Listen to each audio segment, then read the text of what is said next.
Like the video, subscribe, who cares?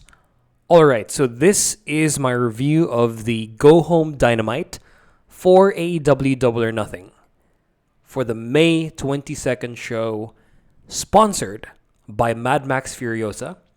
Nice sponsor. I love the Mad Max series. Furiosa lives up to the hype. And I'm glad that AEW is finally sponsored by a good movie. But this episode, almost, that first half, if it continued that way, it would have been mediocre. But it does not end up being mediocre at all. The second half, minus the women's tag match, saved the show. But I'll talk about that later. Let's begin with the opener. So the match to open the show is Will Ospreay and Orange Cassidy versus Roderick Strong and Trent Beretta. This is the match that, since my return to reviewing the shows, had the most unpredictable sort of feels to it, since both of the minor members of the teams, like the ones who are not involved in a championship, Trent Beretta and Orange Cassidy, could realistically get pinned. And I like that Orange got pinned instead, but the wrong person pinned him. Since Orange already has a win against Trent, Roderick already has a win against Orange, it would make sense to cast doubt in their match at the pay-per-view.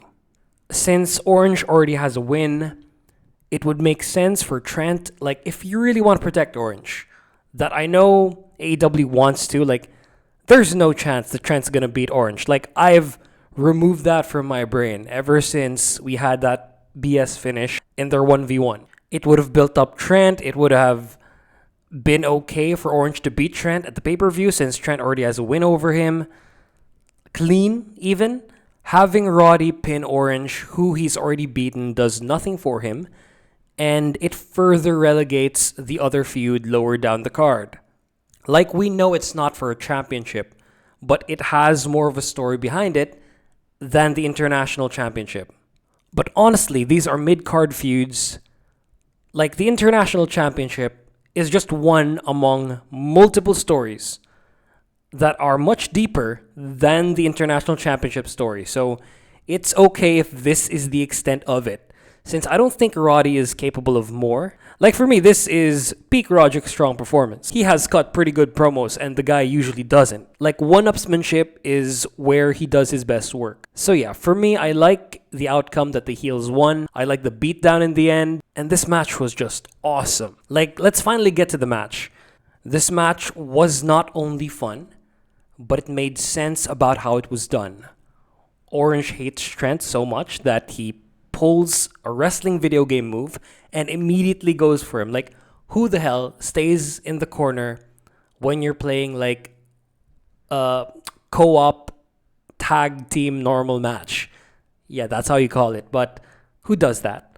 Here, Orange goes for Trent right away. That's exactly how I would do it in that game. It's like the most time-efficient strategy. And it just makes sense since there's animosity there. If you can do that without being disqualified, why not go for it? And the style that this was wrestled, it was less of two individual wrestlers wrestling as a team, just like the BCC does. It's also less of combinations. It's more of like complementary wrestling. Like, one guy saves the other or follows up after their big move. Like, my spots of the match here are all basically like that, like sequences. I love the sequences here. The crowd was loud despite not filling most of the arena. And yeah, there was ring cutting as well for all of the traditionalists. But yeah, this match was really good. My top 3 spots of the match is number 3 is the face 1 complementary sequence. Number 2 is the heel 1 complementary sequence.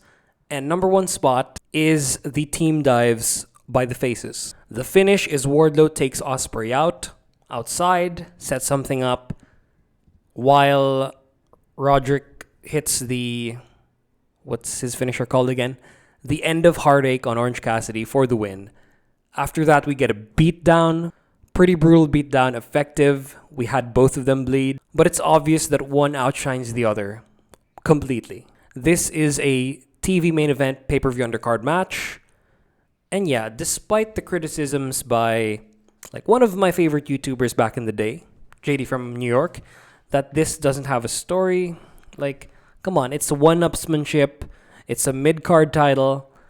You don't have to have like familial feuds or something here, or a dude stealing someone else's girlfriend, or something outside of wrestling that they're fighting for, or like some fashion show bullshit, or someone's pancakes getting crushed, that's why you're having a match. AEW delivered on the wrestling with enough story with this first match.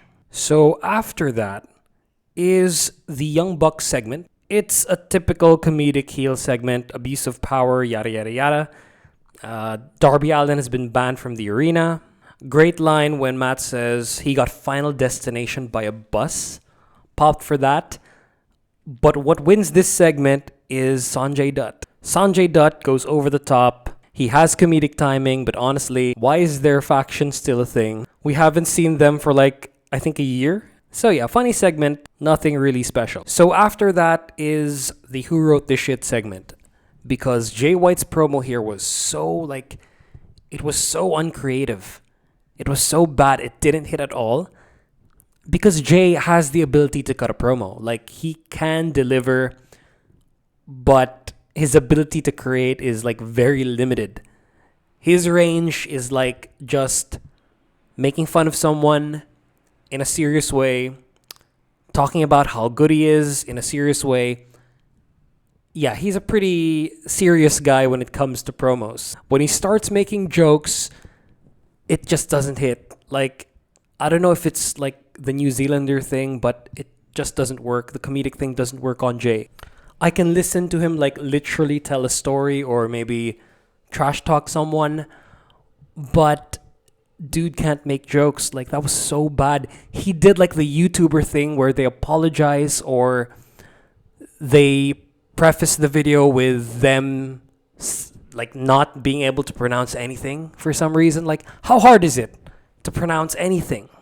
And if you're a YouTuber and you do this, I'm looking at you, Daniel Green. Great channel, but I hate whenever he does the joke or anyone does that joke where they start mispronouncing. For example, the aswang, aswang, aswang, aswang. I can't pronounce, guys. That's so fucking bad when anyone does it. So don't do it.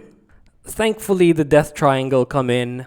It's a great return, and hopefully they take the titles from the Bang Bang Gang so that Jay White is freed to do single stuff. And yeah, that's pretty much it. That's pretty much the segment. It's a net negative. And speaking of net negatives, we have the Hook versus Shibata versus Brian Keith match for a shot at Chris Jericho's For the World title. And I've said for weeks now, and I think like since I've started doing the reviews, that I don't like the FTW title because it's like a lower mid-card belt slash and like an opening level wrestler's belt.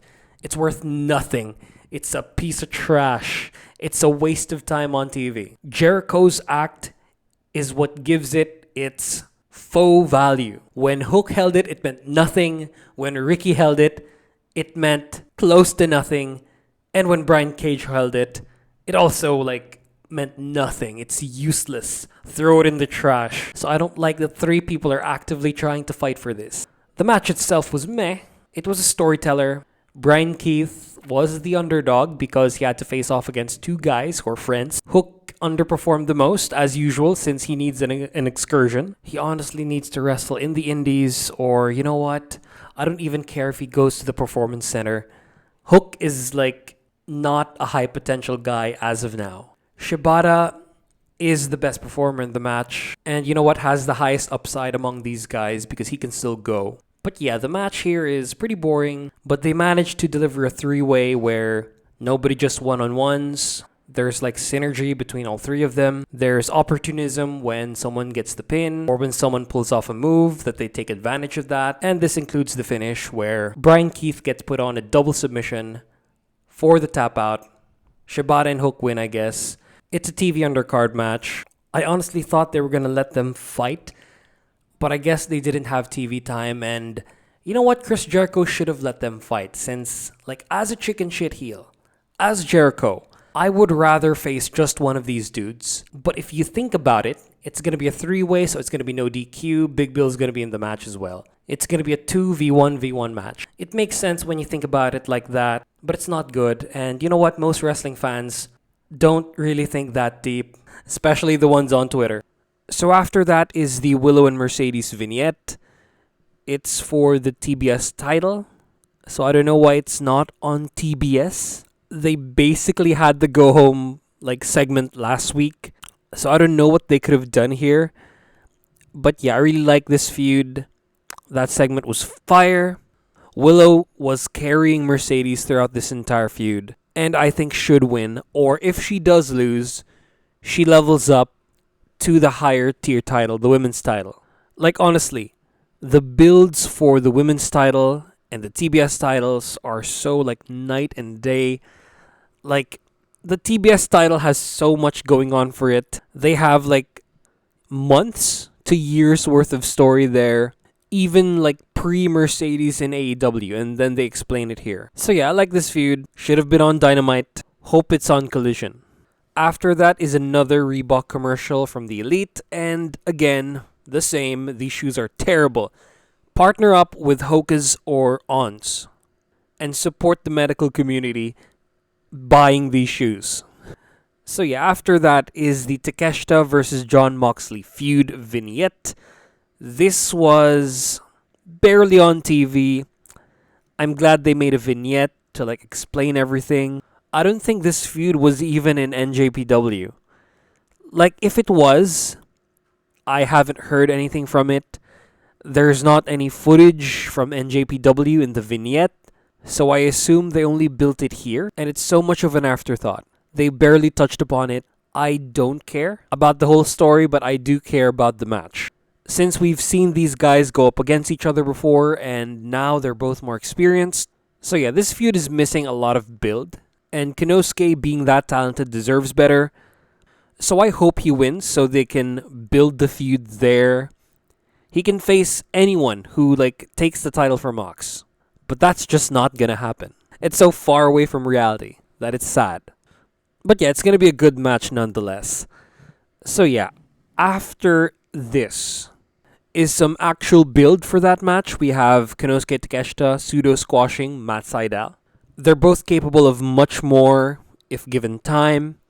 But in the card, in the rankings, they're just too far away. So of course Konosuke kicks Sydal's ass, which is okay. I'd rather have him beat up Wheeler Yuta, or he can't beat Claudio yet. So I don't know. He should have been facing other people who are not getting TV time like Kip Sabian. But yeah, pseudo squash, and then we get a face-off where we assume that Mox is gonna get a promo off, but he just hits Konosuke with a mic. This was pretty badass, characteristic John Moxley. It's okay, but this is such a bare bones build. So yeah. So after that is the transition segment. This is the most underrated in the show because it's the main story. Of course, we have the Elite. And then there is consistency with what's happening because we've seen the Elite in this position before. This is the Elite's gorilla position. They've been using these seats, this background, to insult Swerve, to do their dirty work. And as they're handing out the Derby flyers, Swerve's right there.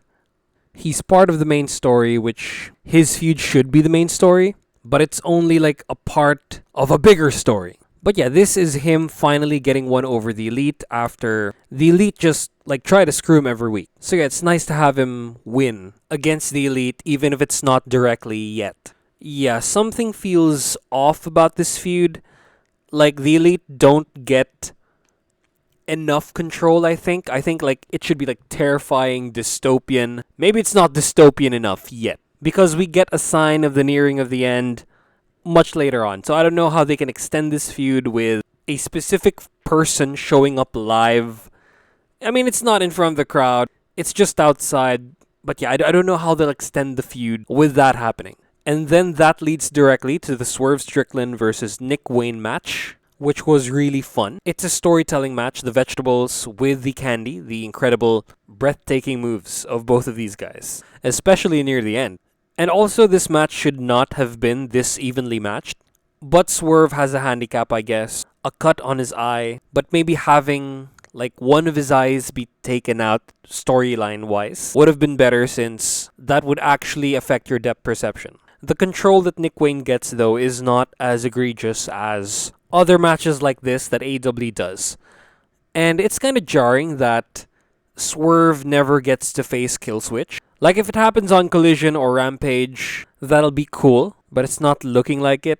So yeah, we have him only face off against one of the henchmen. It's not how I book my TEWs, but you know what? It's okay. Like, the post-match beatdown is go-home worthy enough to like not have that match. So yeah, for the top spots of the match, honorable mention is the slide in, slide out trickery that we get at the start, where Nick Wayne fake gets in, fake gets out, and then Swerve catches onto it. Another honorable mention is the spanking spot by Swerve. Another honorable mention is Swerve selling the eye by missing punches.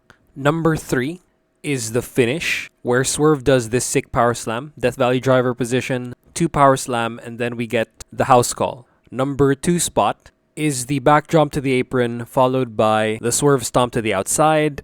And then the number 1 spot of this match is the outside dive by Nick Wayne, caught by Swerve, turned into a tornado DDT. This match was really fun. It's a TV main event pay-per-view undercard. It's not as good as the first match though. So this is the point where the show finally heats up. Like, the first half was a bit disappointing. Thankfully, they put the FTW title segment there, since the FTW title is useless. It should be destroyed. And then we get a fire match here, and then the post-match fight. Bruh, all this stuff happens here. I hope Killswitch is not injured after taking a fall off of the top turnbuckle. He's seen clutching his knee. He's a huge guy, so it's a possibility. Hope he's not injured. But for the encounter between Swerve and Christian, we get a chase like through a short path. They don't go all over the stadium. This is not a build to the stadium stampede, so we get a direct path going outside. It's well directed, well shot, and a very goal-oriented beatdown. I like the GTA, theft of a car by Christian Cage. His progress is then stopped by Prince Nana, where we get a nice zoom into the inside of the car, and then the beatdown commences. I think it would have been funnier if Swerve unlocks Christian's door, like over the open window, reaches inside the open window, unlocks, pulls Christian out. But I guess pulling him out of the window is a lot cooler looking. It's a lot more hard. So I got no problems with it. Christian basically gets his ass kicked, and I think the amount of ass kicking that happens kind of makes up for Swerve like basically losing every segment when faced up against Christian. DDT on the car, and then we get a concerto, which is just like slightly mistimed, and then Swerve stands tall.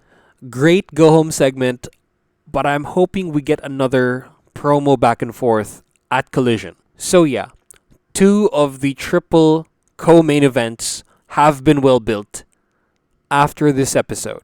And speaking of well-built feuds, we get the co-main event up next. It's a match between Malachi Black and Kyle O'Reilly, so it's not a randomly booked match.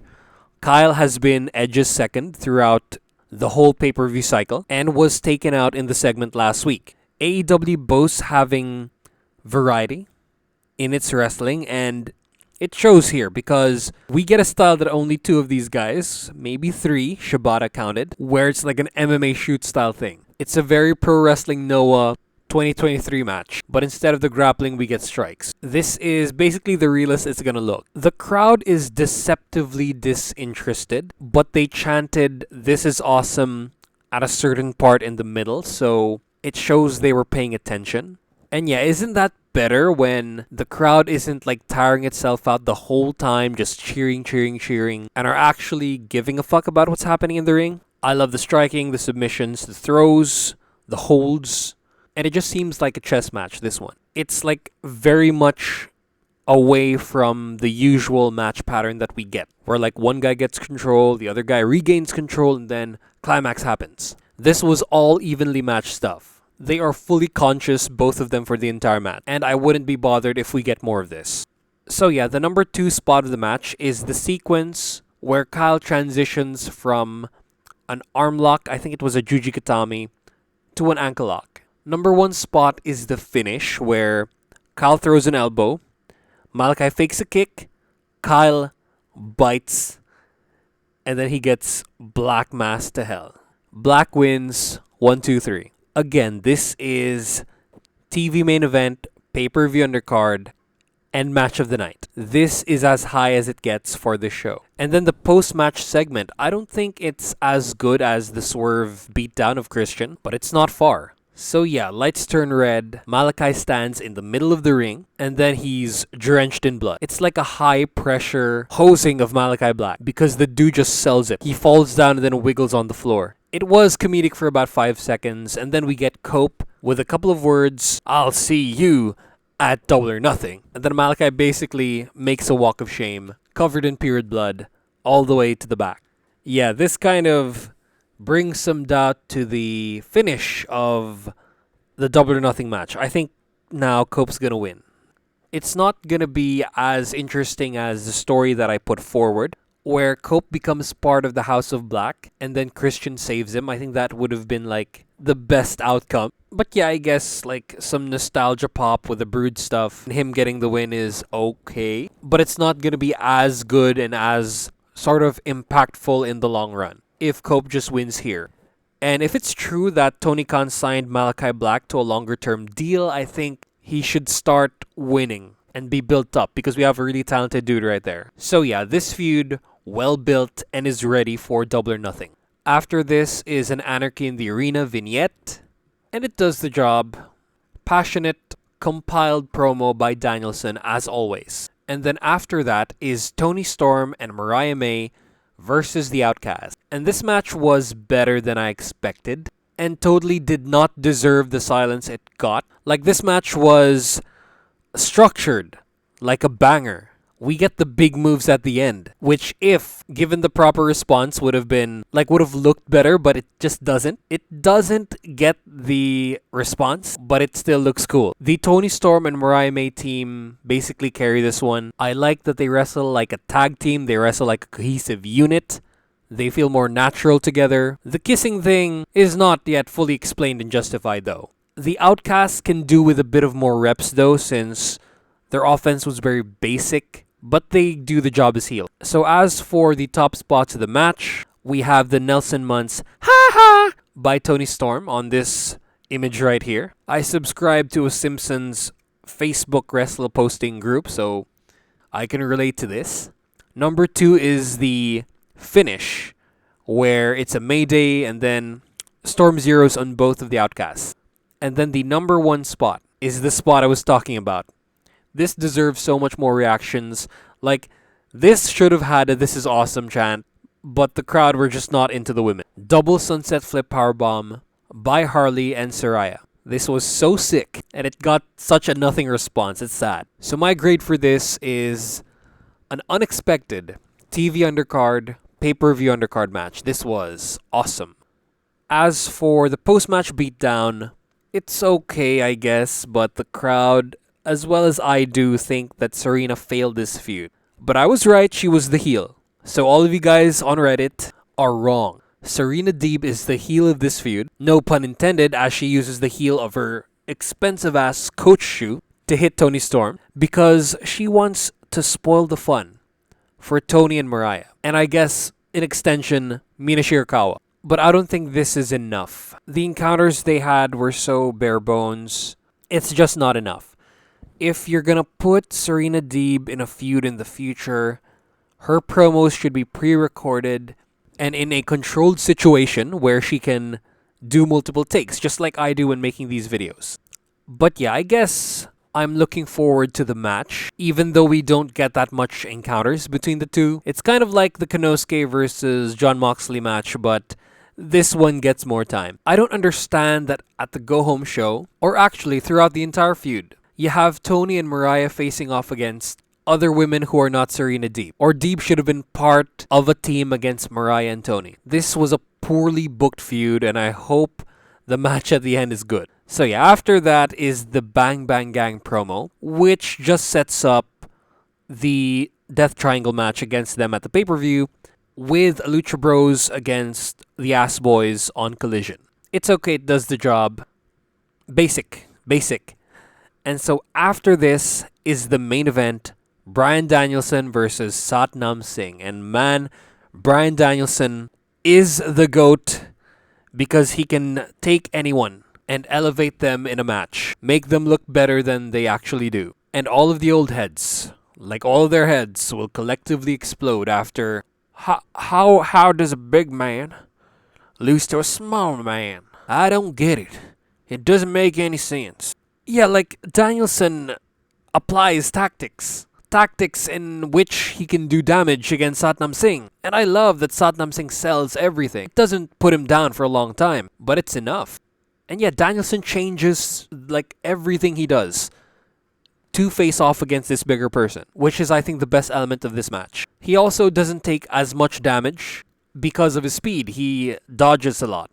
So yeah, top spots of the match. Number 3 is one of these events where Danielson adjusts the way he wrestles. Dude spams running knees and then kicks on Satnam Singh. But specifically this one, the running knees, like 2 straight. He uses the environment, he uses elevation. And then of course I forgot an honorable mention, Sanjay Dutt destroys the table and then he gets chanted on, "You fucked up."